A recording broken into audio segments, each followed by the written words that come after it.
ప్రారంభించారు. అడుగడుగునా ఇబ్బందులు ఎదుర్కొన్నారు. ఇది అందరికీ తెలుసు. జీవో నంబర్ 1 పేరుతోని అక్కడ ఇబ్బందులకు గురి చేశారు. పాదయాత్ర కోసం ఎవరన్నా ప్రజలు వెళ్తే, స్థానిక ప్రజలు వెళ్తే పథకాలను కూడా కట్ చేస్తామంటూ బెదిరింపులకు దిగారు. ఇలా రకరకాలుగా ఇబ్బందులకు గురి చేసినప్పటికీ కోర్టు అనుమతితోని పాదయాత్ర ముందుకు సాగింది. 3000కు పైగా కిలోమీటర్ల పాదయాత్ర చేశారు. అధికారంలోకి వచ్చింది ప్రభుత్వం. ఈ పాదయాత్ర నిజంగా ఒక మైలురాయి. ఏం చెప్తారు? నవీన్ గారు, ఏకో ప్యానల్ ఉన్న పెద్దలిద్దరికి కూడా.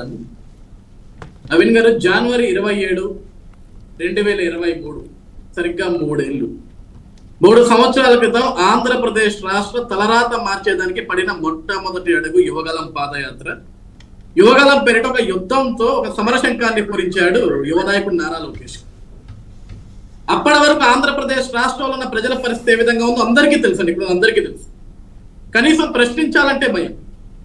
సామాజిక మాధ్యమాల ద్వారా ఒక పోస్టు రాస్తే ఏ అర్ధరాత్రి ఏ పోలీసు వాళ్ళు వచ్చి తలుపులు బద్దలు కొట్టి అరెస్ట్ చేసుకుని తీసుకెళ్తారన్నది ఒక భయం.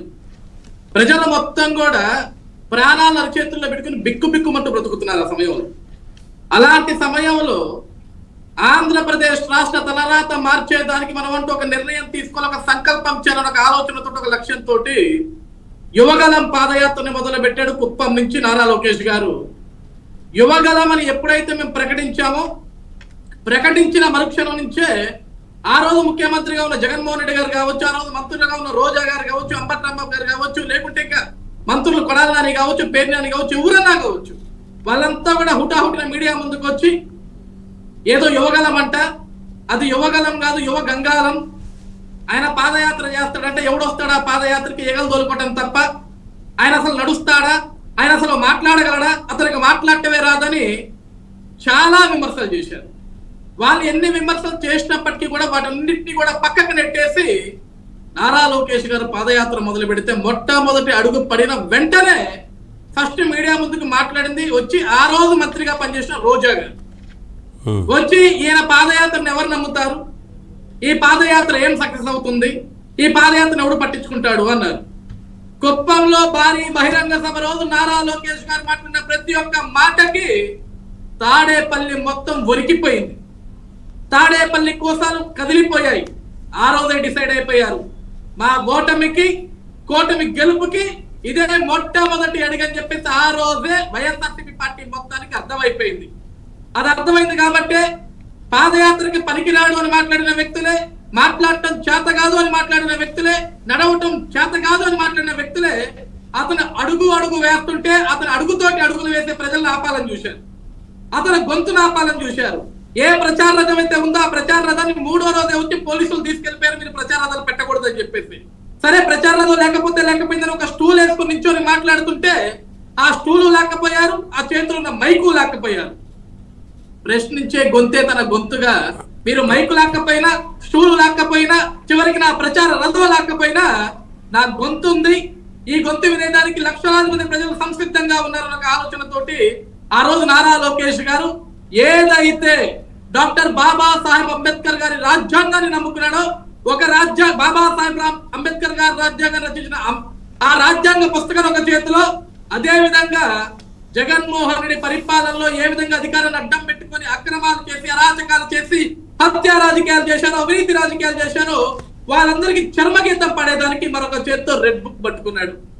ఆ రోజు చెప్పాడు, నేను అంబేద్కర్ రచించిన రాజ్యాంగం ప్రకారమే రేపు మేము అధికారాన్ని చేపడతాం, అధికారం చేపట్టిన తర్వాత అంబేద్కర్ గారి రాజ్యాంగం ప్రకారమే మేము ప్రతి ఒక్కరిని శిక్షిస్తాం, దానికోసం ఒక రెడ్ బుక్ తయారు చేశాను.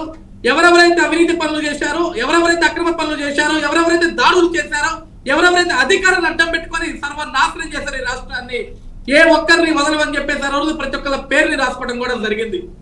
ఆ రోజు కూడా సార్ నవీన్ గారు రెడ్ బుక్ అని చూపిస్తే రెడ్ బుక్ అంట ఏం చేస్తాడు, ఈ రెడ్ బుక్ తోటి మడిచి పెట్టుకోమని చెప్పండి, ఈ రెడ్ బుక్ మమ్మల్ని ఏమీ చేయలేదు అని మాట్లాడారు. కానీ ఈ రోజు అధికారం పోయిన తర్వాత ఆ రెడ్ బుక్ గురించి తలవని రోజు లేదు. నిద్ర లేఖల దగ్గర నుంచి పడుకునే వరకు రెడ్ బుక్ ఈ రెడ్ బుక్ గురించి తప్ప ఇంకొక అంశం మాట్లాడలేదు వీళ్ళు. జగన్ కి మొదలుకొని జగన్ కి జెండా మూసి జగన్ కి జై కొట్టిన ప్రతి ఒక్కరు కూడా ఆ రెడ్ బుక్ గురించి భయపడుతున్నారు. మేము రెడ్ బుక్ అని తీసుకొస్తే వాళ్ళు ఏం చేశారు సార్, ఈ రోజు డిజిటల్ బుక్ కూడా మొదలు పెట్టారు. డిజిటల్ బుక్ కూడా తీసుకొచ్చారు. చివరిగా డిజిటల్ బుక్ ప్రారంభించిన మొదటి రోజే కంప్లైంట్లన్నీ ఏమైనాయి అంటే జగన్మోహన్ రెడ్డి గారి మీద వాళ్ళ పార్టీ నాయకుల మీద ఆ డిజిటల్ బుక్ లో కంప్లైంట్లు వచ్చినాయి. వెంటనే డిజిటల్ బుక్ పక్కన పెట్టేశారు. సార్, ఆంధ్రప్రదేశ్ రాష్ట్ర వ్యాప్తంగా నారా లోకేష్ గారు 226 రోజులు 3132 కిలోమీటర్ల సుదీర్ఘ పాదయాత్ర చేస్తే సార్ అదొక చరిత్ర. నవీన్ గారు, ప్రజలందరిలో కూడా చిరస్థాయిగా నిలిచిపోయే పాదయాత్ర, ఆంధ్రప్రదేశ్ రాష్ట్ర దశ దిశ తలరాతను మార్చిన పాదయాత్ర, సైకోల పరిపాలన చెర నుండి ఆంధ్రప్రదేశ్ రాష్ట్రాన్ని కాపాడేదానికి పునాది రాయి వేసిన పాదయాత్ర నారా లోకేష్ గారి యువగలం పాదయాత్ర. ఆ పాదయాత్ర ఏదైతే 97 నియోజకవర్గాలు నారా లోకేష్ గారు పాదయాత్ర చేశారో ఆ 97 నియోజకవర్గాల్లో దాదాపుగా 90 నియోజకవర్గాల్లో కూటమి నాయకులు చాలా ఘన విజయం సాధించారన్న విషయం మేము చాలా గర్వంగా చెప్పుకుంటాం. ఆ రోజు అడుగు అడుగున ప్రజలు జననీరాజనం పలికారు. ప్రతి ఒక్క దగ్గర కూడా ఏ నియోజకవర్గం వెళ్ళినా సరే ప్రజానికం సమస్యను తెలుసుకుంటూ ఆ నియోజకవర్గంలో అక్కడ ఉన్న ఎమ్మెల్యేలు ఏ విధంగా అయితే అరాచకంగా పరిపాలనించారో అదే నియోజకవర్గాల నడి బొట్టున నించొని ఆ ఎమ్మెల్యేని ప్రశ్నించాడు. ఆ ఎమ్మెల్యేల బట్టలిప్పి రోడ్డు మీద నించోబెట్టాడు వాళ్ళందరినీ కూడా. ఆ రోజు అధికార మదంతో లోకేష్ అన్న ఏ నియోజకవర్గాలకు అడుగు పెట్టాడో ఆ నియోజకవర్గం అడ్డుకోవాలని చూశారు. సార్, చివరికి ఆ యువగలం పాదయాత్రకి ఏదైతే వాలంటీర్లు రథసారథులుగా కొనసాగారో ఆ వాలంటీర్ని అర్ధరాత్రిగా క్యాంప్ సైట్ లోకి వచ్చి తీసుకెళ్లి అరెస్ట్ చేసి వాళ్ళని కొట్టి సార్ దాదాపుగా వాళ్ళందరినీ జైలులో పెట్టిన రోజులు మేము చూసాం. నిజంగా పాదయాత్ర సక్సెస్ కాకపోతే ఇవన్నీ చేయాల్సిన అవసరం లేదు. లోకేష్ బాబు గారు పాదయాత్రకి అసలు జనం మద్దతు లేకపోతే ఇవన్నీ చేయాల్సిన అవసరం లేదు. మేము కుప్పంలో మొదలు పెట్టిన దగ్గర నుంచి విశాఖపట్నం చేరుకునే వరకు చివరి మైలురాయి వరకు కూడా ప్రతి దగ్గర అడ్డంకులే, ప్రతి దగ్గర ఇబ్బందులే. నారా లోకేష్ గారు పాదయాత్రకు ఆ రోజు మద్దతుగా నిలిచింది ప్రజలు, మద్దతుగా నడిచింది ప్రజలు. మాకు ఆ రోజు లోకేష్ గారికి అండగా ధైర్యంగా నిలబడింది వ్యక్తులు ఎవరైనా ఉన్నారు అంటే ఆంధ్రప్రదేశ్ రాష్ట్ర ప్రజానికం. మాకు పోలీస్ సపోర్ట్ లేదు, ప్రభుత్వం సపోర్ట్ లేదు, అడుగడుగున ఆంక్షలే. అయినప్పటికీ కూడా దిగ్విజయంగా అద్భుతంగా యువగలం పాదయాత్రని ఫినిష్ చేసి ఈ రోజు ఆంధ్రప్రదేశ్ రాష్ట్రంలో కూటమి ప్రభుత్వం 164 స్థానాలతోటి ఈ రోజు మేము జెండా పాతేసామంటే దానికి యువగలం పాదయాత్ర ఎంత తోడ్పడిందో, ఎంత సపోర్ట్ గా నిలిచిందో ప్రజలందరూ చెప్తారు.